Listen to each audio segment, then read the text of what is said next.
तीन दिन के भूखल पियासल तिवैया आसरा में रहिया निहारेली गोसैया आसरा में रहिया निहारेली गोसैया। तीन दिन के भूखल पियासल तिवैया आसरा में रहिया निहारेली गोसैया। आई बदरी के फाड़ी मुस्काता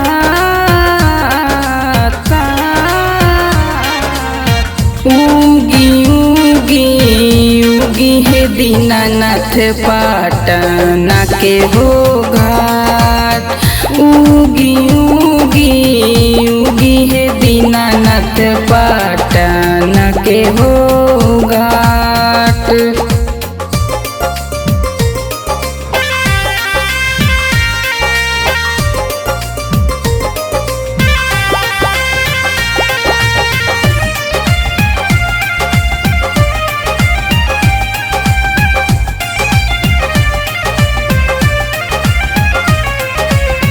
ललकी किरनिया से करी ना इशारा आसरा में दर्शन ला जागे जग सारा आसरा में दर्शन ला जागे जग सारा। ललकी किरनिया से करी ना इशारा आसरा में दर्शन ला जागे जग सारा। हई धरती के रउए समरा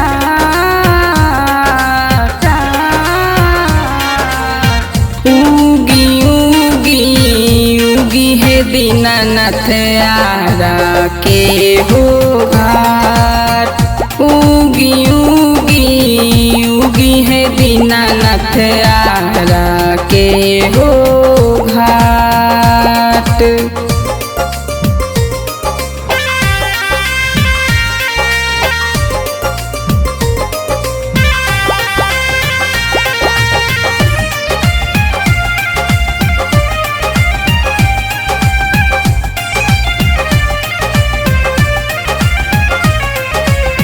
मनवा में सोची सोची तोहे गोहराई पूर्व बस रथ चढ़ी जल्दी से आई पूर्व बस रथ चढ़ी जल्दी से आई।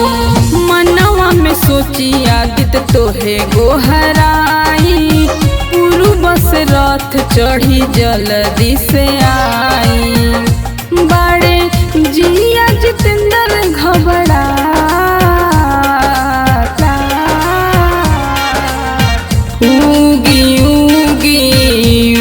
है दीनानाथ छपरा के हो घाट उगी उगी उगी है दीनानाथ छपरा के हो घाट।